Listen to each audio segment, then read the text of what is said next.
Breaking news BJP TDP Janasena మధ్య సీట్ల ఒప్పందం కుదిరింది. జనసేనకు 21 అసెంబ్లీ సీట్లు 2 లోక్సభ స్థానాలు కేటాయించారు. జనసేనకు కాకినాడ మచిలీపట్నం ఎంపీ సీట్లు కేటాయించే అవకాశం ఉందని తెలుస్తోంది. జనసేన పోటీ చేసే 21 సీట్లు కూడా దాదాపు ఖరారయ్యాయి. ఇప్పటికే 5 అసెంబ్లీ స్థానాల్లో జనసేన టీడీపీ మధ్య ఒప్పందం కుదిరిన రోజే 5 అసెంబ్లీ స్థానాలకు అభ్యర్థులను ప్రకటించారు. ఇక మిగిలిన చోట్ల ప్రకటించాల్సిన అవసరం ఉంది. 16 చోట్ల అభ్యర్థులను ప్రకటించాలి. తెనాలి, నెల్లిమర్ల, రాజానగరం, కాకినాడ రూరల్, అనకాపల్లి 5 చోట్ల ప్రకటించారు. తెనాలికి నాదెండ్ల మనోహర్, నెల్లిమర్లలో లోకం మాధవి, రాజానగరంలో బత్తుల బలరామకృష్ణ, కాకినాడ రూరల్ నుంచి పంతం నానాజీ, అనకాపల్లి నుంచి కోనతాల రామకృష్ణ పోటీ చేస్తారని 5 పేర్లను ప్రకటించారు. మిగిలిన చోట్ల పేర్లను ప్రకటించాల్సిన అవసరం ఉంది. మొత్తం జనసేన పోటీ చేయడానికి అవకాశం ఉన్న 21 స్థానాలు కూడా ఇవే. మరి వీటిలో నుంచి పవన్ కళ్యాణ్ ఎక్కడి నుంచి పోటీ చేస్తారు అనేది ఇప్పుడు ఆసక్తికరంగా మారింది.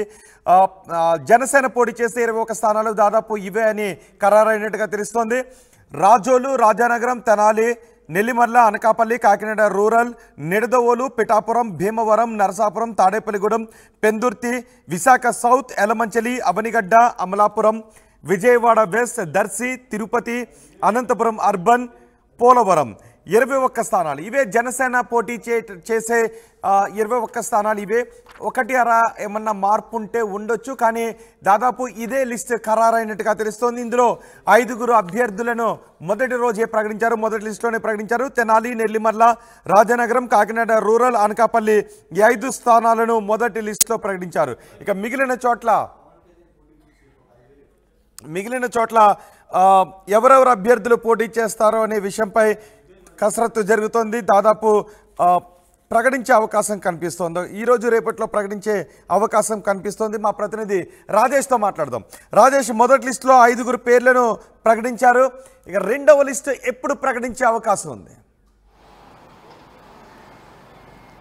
రెండవ లిస్టు ఈరోజు సాయంత్రం లేదా రేపు ప్రకటించే అవకాశం ఉంది రోహిత్. ఇంతకుముందు మీరు చెప్పినట్టుగా మొదటి లిస్టులో 5 పేర్లు అటు నెల్లిమర్ల, అనకాపల్లి, రాజమండ్రి రూరల్, తెనాలి, రాజానగరం ప్రకటించారు. నిన్న తాజాగా నిడదవోలును కూడా పవన్ కళ్యాణ్ ప్రకటించారు. కందుల దుర్గేష్ రాజమండ్రి రూరల్ సంబంధించినటువంటి కందుల దుర్గేష్ పేరు కూడా ప్రకటించారు. ప్రస్తుతం మనకంతున్న సమాచారం చూస్తే కనుక 6 స్థానాలని జనసేన ప్రకటించింది. ఇంకా 21 స్థానాల్లో 6 స్థానాలు ఇప్పటికే ప్రకటించారు. మిగతా 15 స్థానాలని ఈరోజు సాయంత్రం లేదా రేపు మధ్యాహ్నం ప్రకటించే అవకాశం ఉంది. ఈరోజు పార్టీ నేతలతో కూడా దీనిపైన పవన్ కళ్యాణ్ చర్చించబోతున్నారు. చర్చించిన తర్వాత రేపు ప్రకటించే అవకాశం ఉంది. ప్రస్తుతం మనకంతున్న సమాచారం ప్రకారం మిగతా 15 స్థానాల్లో అభ్యర్థులకు సంబంధించినటువంటి లిస్టు కూడా బయటకు వచ్చింది. విశాఖపట్నం చూస్తే విశాఖ సౌత్ స్థానాన్ని జనసేన పార్టీ తీసుకుంది. దాంట్లో వంశీకృష్ణ శ్రీనివాస్ యాదవ్ వైసీపీ ఎమ్మెల్సీ, జనసేనలో చేరినటువంటి YCP MLC Vamsikrishna Srinivas Yadav Visakha south నుంచి పోటీ చేయబోతున్నారు.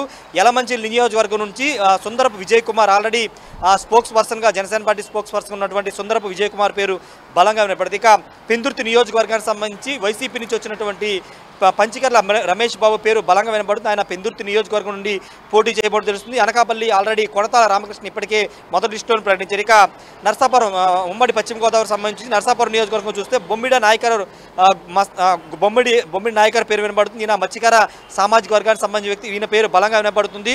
వాటితో పాటు భీమవరం పవన్ కళ్యాణ్ పోటీ చేయకపోతే ఈరోజు పులిపర్తి రామాంజనేయులు జనసేన పార్టీ తీర్థం పుచ్చుకోబోతున్నారు. మాజీ టీడీపీ ఎమ్మెల్యే అయిన పులిపర్తి రామాంజనేయులు భీమవరం సీటు ఇచ్చే అవకాశం ఉంది. వాటితో పాటు తాడేపల్లి గూడెం బొల్లిశెట్టి శ్రీనివాస్ దాదాపుగా ఆయనకి కూడా ఖరారైంది. ఇక పిఠాపురం సంబంధించి చూస్తే పిఠాపురంలో పవన్ కళ్యాణ్ పోటీ చేస్తారని ప్రచారం జరుగుతుంది. ఒకవేళ పిఠాపురం ఎమ్మెల్యేగా, కాకినాడ ఎంపీగా పవన్ కళ్యాణ్ పోటీ చేస్తారని ప్రచారం జరుగుతుంది. కాబట్టి పవన్ కళ్యాణ్ పిఠాపురం నుంచి పోటీ చేయకపోతే తంగెళ్ల ఉదయ్ శ్రీనివాస్, ఈయన బిజినెస్ మ్యాగ్నెట్ ఉన్నటువంటి తంగెళ్ల ఉదయ్ శ్రీనివాస్ పేరు వినబడుతుంది. కాకినాడ రూరల్ కూడా ఇంతకుముందే ప్రకటించారు పంతం నానాజీ పేరు. ఇక అమలాపురం సీటు కూడా జనసేనకే కేటాయించినట్టు తెలుస్తుంది. దాంట్లో అమలాపురం సీట్ని శెట్టిబత్తుల రాజా పేరు బాబు ఎస్సీ కాన్స్టిట్యున్సీ కాబట్టి శెట్టిబత్తుల రాజాబాబు పేరు వినబడుతుంది. ఇక తిరుపతి అసెంబ్లీకి సంబంధించి చూస్తే కనుక ఇక్కడ కూడా పవన్ కళ్యాణ్ పేరు వినబడుతుంది. అటు పిఠాపురం లేదా తిరుపతి 2 నియోజకవర్గాల్లో ఒక అసెంబ్లీ కాన్స్టిట్యున్సీ నుంచి పవన్ కళ్యాణ్ పోటీ చేస్తా అన్నారు. ఒకవేళ పవన్ కళ్యాణ్ పోటీ చేయకపోతే ఆల్టర్నేటివ్గా కిరణ్ రాయలతో పాటు పసుపులేటి హరిప్రసాద్, గంటా నరహరి, ఇంకొక పేరు వినపడుతుంది ఆరణి శ్రీనివాసులు, చిత్తూరు ఎమ్మెల్యే, మొన్ననే జనసేన తీర్థం పుచ్చుకున్నటువంటి ఆరణి శ్రీనివాసు, వీళ్ళ నలుగురు పేర్లు తిరుపతి నుంచి వినపడుతున్నాయి. ఒకవేళ మాజీ ఎమ్మెల్యే, టీడీపీ మాజీ ఎమ్మెల్యే సుగుణమ్మ కూడా అవసరమైతే జనసేన పార్టీలో చేరి ఉమ్మడి అభ్యర్థిగా పోటీ చేస్తానని సుగుణమ్మ కూడా చెబుతున్న నేపథ్యంలో పవన్ కళ్యాణ్ పోటీ చేయకపోతే ఈ నలుగురులో ఒక పేరు ఖరారయ్యే అవకాశం ఉంది. ఇక అనంతపురం అర్బన్ చూస్తే కనుక అనంతపురం అర్బన్ ఇంతకుముందు టీడీపీ అక్కడ ప్రభాకర్ చౌదరి గెలిచారు 2014 నుంచి 19 వరకు. ఇప్పుడు ఆ సీట్ని అనంతపురం అర్బన్ సీట్ని టీసీ వరుణ్ అంటే శెట్టి బలికి సంబంధించినటువంటి టీసీ వరుణ్ కానీ భవానీ రవికుమార్ కానీ వినపడుతుంది. వీళ్ళిద్దరు కాకుండా మహిళ వైపు కనుక వెళితే కనుక కమ్మ సామాజిక వర్గానికి సంబంధించినటువంటి పెండ్యాల శ్రీలత అనంతపురం అర్బన్ పేరు నుంచి వినపడుతుంది. ఇక ఉమ్మడి తూర్పుగోదావరి జిల్లా చూస్తే కనుక రాజోలు నియోజకవర్గానికి సంబంధించి 2019లో రాజోలు నియోజకవర్గం జనసేన పార్టీ కైవసం చేసుకుంది. రాపాక వరప్రసాద్ ఆ పార్టీలో గెలిచి వైసీపీలో కొనసాగుతున్నారు. ఇప్పుడు రాజోల్ నుంచి బొంతు రాజేశ్వర పేరు, అదేవిధంగా దేవ వరప్రసాద్తో పాటు రాపాక రమేష్, వీళ్ళ ముగ్గురు పేర్లు బలంగా వినపడుతున్నాయి. వీళ్ళలో బొంతు రాజేశ్వరరావు దాదాపు ఖరారయ్యే అవకాశం ఉంది. ఇక రాజానగర్ ఆల్రెడీ బొత్తుల బలరామకృష్ణ పేరు ప్రకటించారు. ఇక ఉమ్మడి పశ్చిమ గోదావరి పోలవరం చూస్తే కనుక చిర్రి బాలరాజు పేరు వినపడుతుంది. ఈయన ఎస్టీ కాన్స్టిట్యున్సీ కనుక చిర్రి బాలరాజు పేరు ఒక పేరు అక్కడ వినపడుతుంది. ఇక విజయవాడ ఉమ్మడి కృష్ణా జిల్లా విజయవాడ వెస్ట్ పోతిన మహేష్ దాదాపుగా ఖరారయ్యే అవకాశం కనబడుతుంది. ఆయన పేరే బలంగా వినపడుతుంది.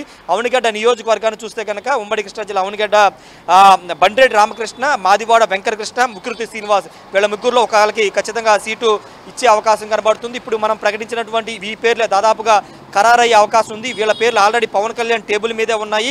ఫైనల్గా ఒకసారి అందరితో ఒకసారి పార్టీ నేతలతో మాట్లాడి వీళ్ళ పేర్లు ప్రకటించే అవకాశం ఉంది. 15 స్థానాలకు సంబంధించి రెండో లిస్టు పవన్ కళ్యాణ్ ప్రకటించే అవకాశం ఉంది రోహిత్. ఈరోజు సాయంత్రం లేదా రేపు మధ్యాహ్నానికి ఈ లిస్టు అనౌన్స్మెంట్ వచ్చే అవకాశం ఉంది Rohit. Right Rajesh, BJP TDP Janasena సీట్ల ఒప్పందం కుదిరింది. జనసేనకు 21 అసెంబ్లీ సీట్లు, 2 లోక్సభ స్థానాలు కేటాయించారు. జనసేనకు కాకినాడ, మచిలీపట్నం లోక్సభ స్థానాలు కేటాయించారు. ఇక అసెంబ్లీ స్థానాల్లో ఎక్కడెక్కడ నుంచి పోటీ చేసే అవకాశం ఉందనే విషయంపై దాదాపు క్లారిటీ వచ్చింది. జనసేన పోటీ చేసే 21 అసెంబ్లీ స్థానాలు కూడా ఇవే. ఇప్పటికే మొదటి లిస్టులో టీడీపీ జనసేన పొత్తును అనౌన్స్ చేసిన రోజు 5 స్థానాలకి అనౌన్స్ చేశారు. ఆ తర్వాత నిన్న నిడదవోలుకు కందుల దుర్గేష్ పేరును కూడా పవన్ కళ్యాణ్ అనౌన్స్ చేశారు. ఈ నేపథ్యంలో 6 పేర్లను అనౌన్స్ చేసినట్టయింది. ఇక మిగిలిన 15 స్థానాలకు పేర్లను అనౌన్స్ చేయాలి. ఈ రోజు లేదా రేపట్లో అనౌన్స్ చేసే అవకాశం కనిపిస్తోంది. దాదాపు మిగిలిన 15 స్థానాలు ఏవి అనే విషయంపై పూర్తి క్లారిటీ వచ్చింది. 1 మార్పులు ఉంటే ఉండొచ్చు, లేదంటే దాదాపు ఇదే లిస్టు ఫైనలైజ్ చేసే అవకాశం కనిపిస్తోంది. మొత్తంగా జనసేన పోటీ చేసే ఆ 21 స్థానాలను ఇంకొకసారి చూద్దాం. Rajolu, Rajanagaram, Tenali, Nellimarla, Anakapalli, Kakinada rural, Nidadavolu, Pithapuram, Bhimavaram, Narasapuram, Tadepalligudem, Pendurthi, Visakha south, Elamanchili, Avanigadda, Amalapuram, Vijayawada west, Darsi, Tirupati, Anantapuram urban, Polavaram ఈ స్థానాలే జనసేన పోటీ చేసే అవకాశం ఉన్న స్థానాలు. ఈరోజు రేపట్లో ఈ లిస్టును విడుదల చేసే అవకాశం కనిపిస్తోంది.